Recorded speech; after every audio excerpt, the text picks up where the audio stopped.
Hi friends, idli తింటే sugar పెరుగుతుందని ఇష్టమున్నా కానీ తినలేకపోతున్నారా? అయితే ఒకసారి నేను చెప్పినట్టు ఇలా ప్రిపేర్ చేసుకోండి. షుగర్ లేని వాళ్ళకు కూడా ఫ్యూచర్లో రాకుండా ఉండాలంటే ఇలా తయారు చేసుకోండి. దీనికోసం నేను 2 గ్లాసులు బాయిల్డ్ రైస్, ఉప్పుడు బియ్యము, ఇడ్లీ బియ్యము అని కూడా అంటాం కదా, ఇవి 2 గ్లాసులు తీసుకున్నాను. హాఫ్ గ్లాస్ వచ్చి బ్రౌన్ రైస్ తీసుకున్నాను. 3/4 కప్పు, ముక్కాలు గ్లాసు ఉద్దిపప్పు తీసుకున్నానండి. వీడియోలో చూపించినట్టు ఈ కొలతలు తీసుకున్నాను నేను. మీరు కూడా ఇదే మాదిరి కొలతలు తీసుకొని ప్రిపేర్ చేసుకోండి. దీనిలోనే నేను 1 స్పూన్ మెంతులు వేసుకున్నాను. ఈ బ్రౌన్ రైస్లోనే నేను 1 స్పూన్ మెంతులు కూడా వేసుకున్నాను. ఇవన్నీ కూడా విడివిడిగా నానబెట్టుకోవాలండి. ఉద్దిపప్పు విడిగా నానబెట్టుకోవాలి. ఉప్పుడు బియ్యం కూడా, ఇడ్లీ రైస్ కూడా, మేము ఉప్పుడు బియ్యం అంటాము, ఇడ్లీ రైస్ కూడా విడిగా నానబెట్టుకోవాలి. బాగా వాష్ చేసేసుకొని ఇవి ఒక 5-6 గంటలు బాగా నానబెట్టుకోవాలి. 2-3 సార్లు వాష్ చేసేసి మంచి నీళ్ళు వేసి మళ్ళీ నానబెట్టుకోవాలి. రైసు వాష్ చేసిన తర్వాత నెక్స్ట్ ఉద్దిపప్పు కూడా వాష్ చేసేసుకొని మళ్ళీ వాటర్ వేసుకొని నానబెట్టుకోవాలి. ఇది ఒక 5-6 గంటలు నానిన తర్వాత ఇలా బాగా పప్పు నానిపోయి ఉంటుందండి. దీన్ని మిక్సీ పట్టుకోవాలి. వీడియోలో చూపించినట్టు ఒక 5 గంటలకి ఉద్దిపప్పు బియ్యము బాగా నాని ఉంటుంది. దీన్ని మిక్సీలో ముందుగా ఉద్దిపప్పు మిక్సీ జార్లో వేసుకొని మెత్తగా మిక్సీ పట్టుకోవాలండి. ఇక్కడ చూపించినట్టు చాలా మెత్తగా, వీలైనంత మెత్తగా మిక్సీ పట్టుకోవాలి. దీన్ని ఒక బౌల్లో వేసుకోవాలి. అలాగే రైస్ కూడా మనము మిక్సీ పట్టుకోవాలి. మధ్యలో కావలసినంత వాటర్ వేసుకొని రైస్ కూడా మెత్తగా మిక్సీ పట్టుకోవాలండి.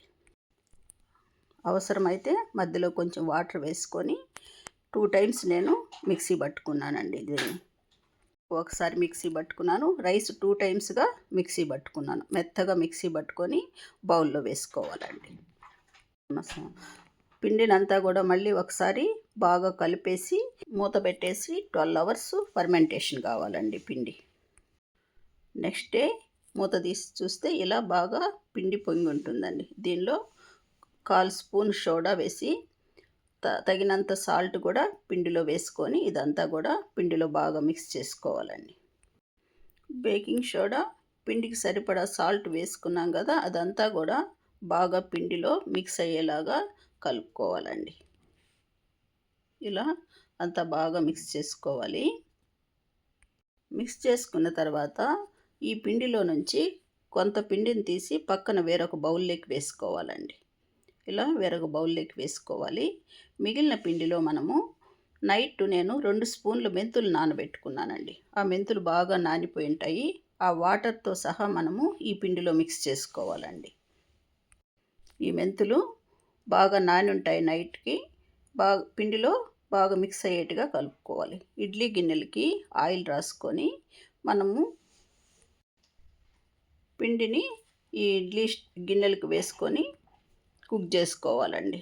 ఒక గిన్నెలో వాటర్ వేసుకొని వాటర్ బాయిల్ అయిన తర్వాత మనకి ఎన్ని ఇడ్లీ అవసరం ఉంటుందో అన్ని ఇడ్లీ పెట్టుకోవాలండి. 5 మినిట్స్కి అంతా ఇడ్లీ బాగా కుక్ అయిపోయి ఉంటుంది. ఒకసారి చెక్ చేసుకుంటే ఇడ్లీ కుక్ అయిందో లేదో తెలుస్తుంది. కుక్ అయిన తర్వాత వేరే బౌల్లో వేసుకోవాలి. మనము మెంతులు కలపకుండా ఉండే ఇడ్లీని, చిన్నపిల్లల కోసము కలపకుండా ఉండే ఇడ్లీని మనకి ఎన్ని అవసరమో అన్ని అవి కూడా ప్రిపేర్ చేసుకోవాలండి.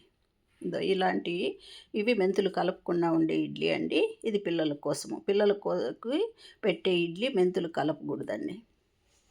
మనము ఎక్కువ క్వాంటిటీ వేసుకునేటప్పుడు మిక్సీలో కాకుండా గ్రైండర్ వేసుకోవచ్చు. తక్కువ క్వాంటిటీ కాబట్టి నేను మిక్సీలో వేసానండి. మీరు కావాలంటే గ్రైండర్లో కూడా వేసుకోవచ్చు. దీన్ని ఇడ్లీ సాంబార్తో కానీ చట్నీతో కానీ సర్వ్ చేసుకోవచ్చండి. మెంతులు ఇలా వాడడం వల్ల బీపీ, షుగర్ని తగ్గిస్తుంది.